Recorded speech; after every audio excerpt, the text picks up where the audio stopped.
Rylan Crestford stood in front of news cameras, his eyes red and voice cracking, begging for the safe return of his wife Alira and their 6-year-old daughter Myra. But behind his trembling hands and practiced tears hid a dark secret, one so cold and calculated that it would soon shock the nation. Detective Sloan Vernick wasn't convinced by the public display of grief. As he dug deeper into the Crestford family's life, he uncovered a chilling trail of deception, leading to a freezer, a hidden basement file, and a pattern of murder no one saw coming.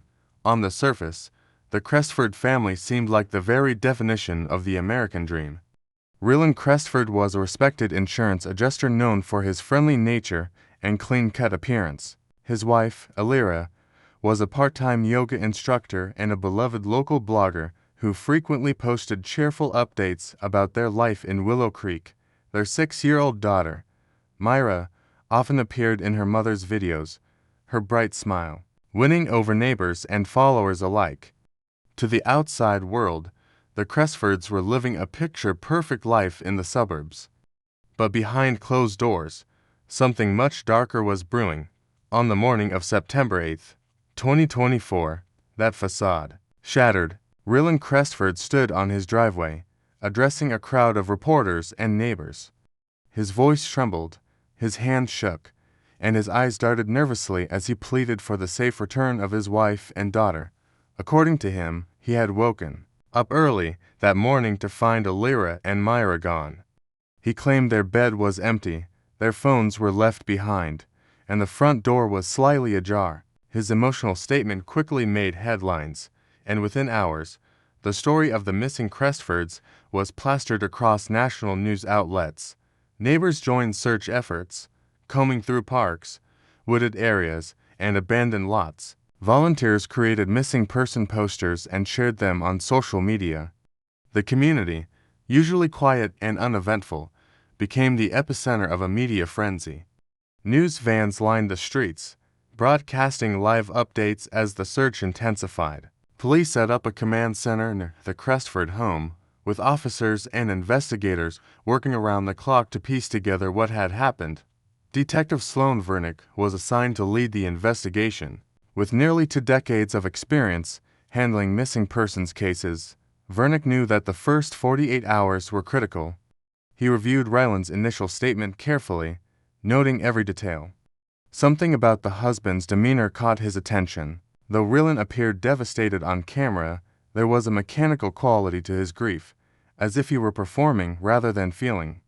Still, Vernick had no concrete evidence to suspect foul play, so he proceeded cautiously, following every lead. As part of the initial investigation, officers canvassed the neighborhood, asking residents if they had seen or heard anything unusual during the night. Most neighbors reported nothing out of the ordinary.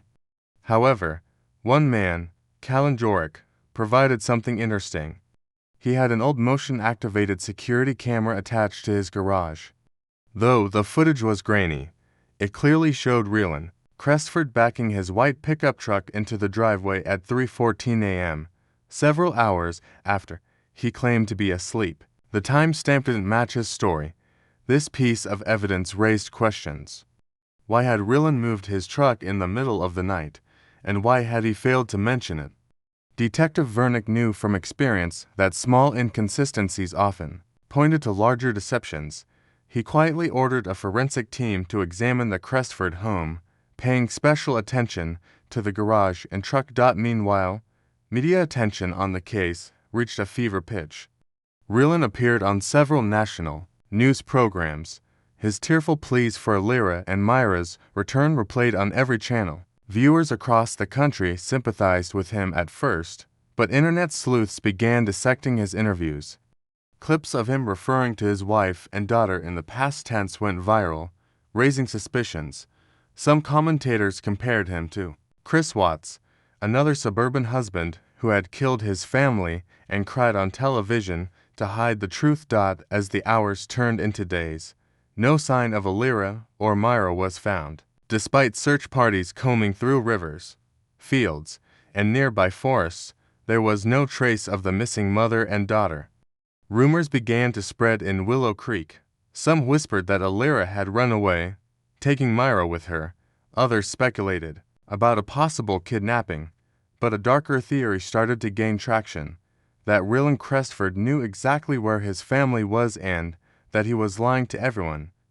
Detective Sloan Vernick pushed forward with the investigation, driven by a growing sense that something wasn't right. The more he looked into Rylan Crestford's story, the more it unraveled. Forensic experts began their sweep of the Crestford residence, focusing on the garage where the security camera had captured Rylan moving his truck in the middle of the night. Beneath the surface of normalcy, they uncovered signs that the house wasn't as peaceful as it seemed. Small drops of a reddish-brown stain were found near the base of the garage wall. Preliminary testing confirmed what Vernick feared: it was blood, and it matched Alira Crestford's DNA. In the days that followed, more disturbing details surfaced. Investigators discovered a false panel in the back corner of the garage. Behind it was a patch of concrete that had clearly been freshly poured. It looked out of place in a garage that otherwise showed no recent renovations. Cadaver dogs brought into the home immediately reacted to the spot, barking and scratching at the concrete. Forensic teams carefully removed the slab and found strands of human hair embedded in the dried mixture. The lab confirmed the hair belonged to Alira, but there was no body under the cement, only traces of what had likely been there before being relocated. Someone had tried to clean up, but not well enough. Detective Vernick turned his focus to the family's financial records, hoping to find answers. What he uncovered made the case even more suspicious. 2 months before the disappearance, Rylan had quietly drained a joint savings account that he and Alira had maintained for years. He had also opened 2 separate life insurance policies, one on Alira for $500,000 and another on Myra for $250,000. The paperwork was signed and processed in late July, weeks before the alleged abduction. Alira's signature appeared on the forms, but forensic handwriting experts later determined the signatures were forged. Public perception of Rylan began to shift rapidly. Social media erupted with comparisons to other family annihilators who had cried crocodile tears on television while hiding sinister secrets. News outlets replayed his interviews, slowing down footage and highlighting moments where he stumbled over his words. Viewers noticed his use of past tense when talking about his wife and daughter, a common slip-up in criminal psychology. Even people who had initially supported him started to wonder if they had been fooled. Dr. Ira Velmont, a forensic psychologist specializing in criminal behavior, was brought in to consult. She reviewed hours of Rylan's television appearances and noted clear signs of narcissistic manipulation. His gestures were too rehearsed. His tone fluctuated between overly dramatic and emotionally flat. In her report, she wrote that he appeared to be performing grief rather than experiencing it. He wasn't just trying to find his family. He was trying to control the narrative. Meanwhile, the physical search for Alira and Myra continued. But the community's mood darkened. Candlelight vigils, once filled with hope, now had an undercurrent of suspicion. People began to avoid Rylan in public, whispering behind his back as he walked by. Friends of Alira came forward, revealing that she had confided in them about marital problems. She had told close friends that Rylan had become increasingly controlling and paranoid. She had even mentioned the possibility of leaving him, but she worried about how he would react.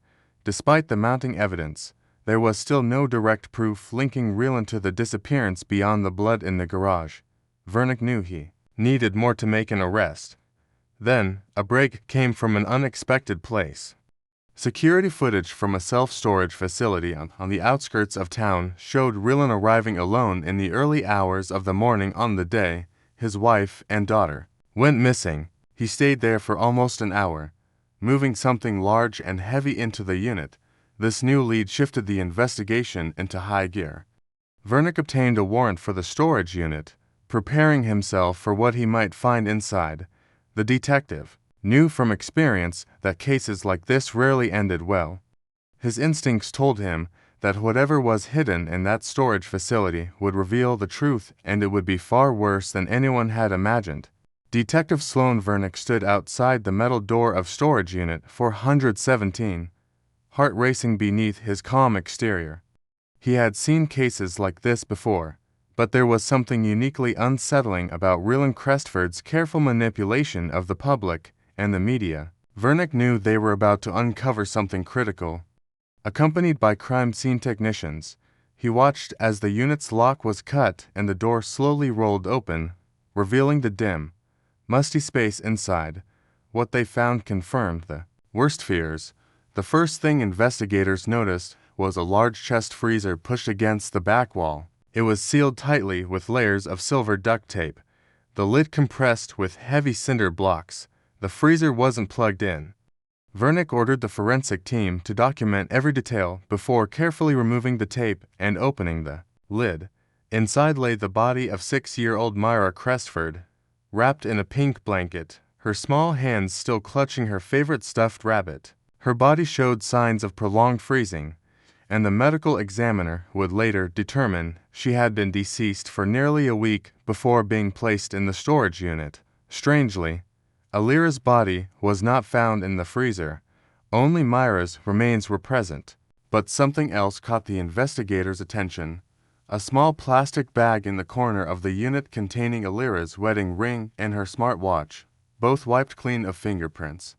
It suggested premeditation, a cold decision to keep trophies from the crime. The discovery horrified even the most seasoned officers. News of the grim find broke quickly, and the public outcry was immediate. The community that once embraced Rylan as a grieving husband now saw him as a calculated killer. His image shifted overnight from devastated father to cold-blooded murderer. Comment sections on news stories filled with rage, and people demanded justice for Myra and Alira. National media outlets sent vans back to Willow Creek, labeling the story the copycat killer case, comparing Rylan to past family killers who had also used the media to cover their crimes. Detective Vernick pressed further into Rylan's digital footprint, looking for answers as to why he had done this. Hidden on Rylan's encrypted laptop were disturbing documents that revealed his state of mind in the months leading up to the murders. He had kept a private folder titled Exit Plan, which included lists of expenses, instructions for disposing of bodies, and notes about how to act during police questioning. One particularly chilling entry read like a rehearsal for his television interviews. Rylan had written lines to practice, including phrases like, "I just want them home," and "My life is empty without them." He had even studied interviews of other notorious killers, noting how they spoke, when they cried, and how they manipulated public sympathy. Investigators uncovered emails sent from Rylan to a woman in another state whom he had met on a dating website. The messages revealed that Rylan had told the woman he was in the process of starting a new life and that he planned to relocate soon. He mentioned that he would be free of obligations within a few months. The tone of the emails was cold and transactional, as if his wife and daughter were merely obstacles in his way. Despite these findings, the most pressing mystery remained: where was Alira's body? Crime scene experts combed through the storage unit for additional clues, but no physical trace of her was found beyond the ring and watch.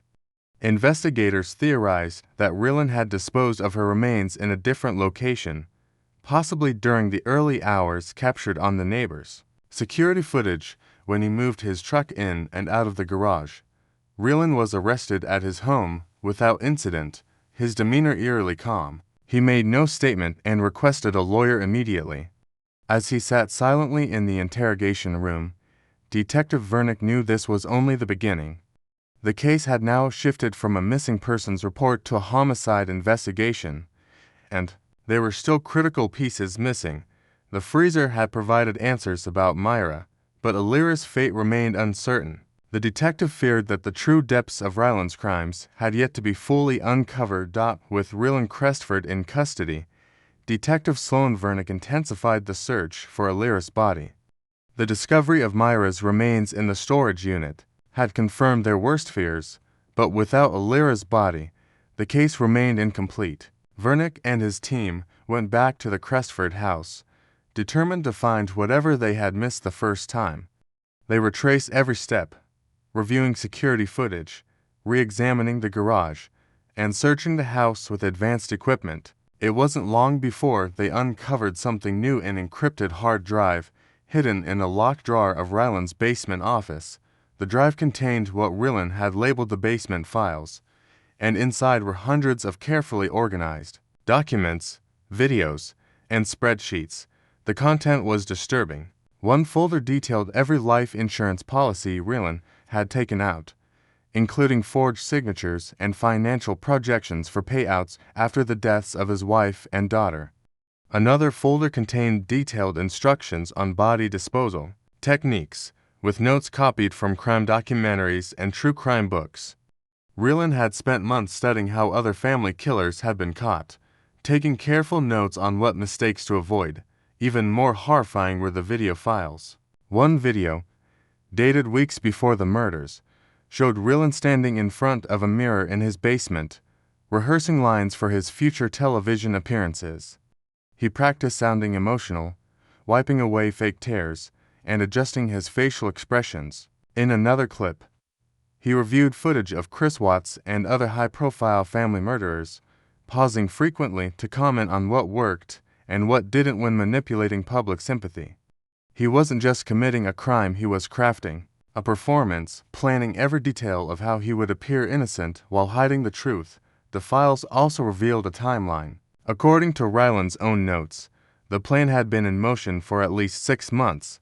He had meticulously prepared for the murders, making lists of what to do, how to dispose of the bodies, and how to cover his tracks. He noted the importance of controlling the narrative, appearing cooperative with the police, and using the media to his advantage. His cold, calculated approach shocked the investigative team. This wasn't a crime of passion or a sudden loss of control. It was premeditated and methodical.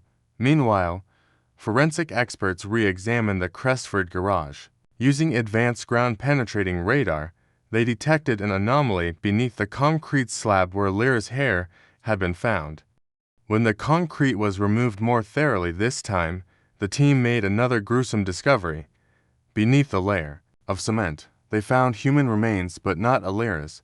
The remains belonged to a woman who had been missing since 2022 from a neighboring town. Her name was Kayla Drummond, and she had vanished without a trace 2 years earlier. The discovery of Kayla's body changed everything. What had initially been seen as a tragic domestic murder now pointed to something even more sinister. Rylan Crestford wasn't just a husband who had killed his family. He was potentially a serial predator. Investigators realized that Lyra's murder might not have been his first, and Myra's death might have been part of a larger pattern. This revelation sent shockwaves through the community and forced law enforcement to widen the scope of their investigation. Detective Vernick contacted other jurisdictions to cross-reference missing persons cases. The possibility that Rylan had committed other unsolved crimes became very real.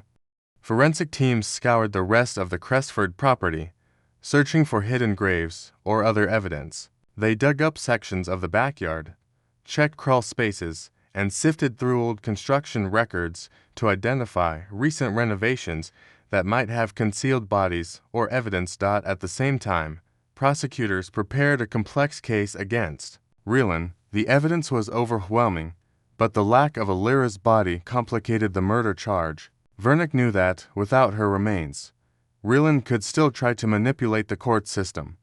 He had already proven capable of crafting lies so convincing that millions had believed him, at least for a time. As the days passed, investigators realized they were not just dealing with a murderer, they were confronting a man who had carefully studied the criminal justice system and had tried to outsmart it.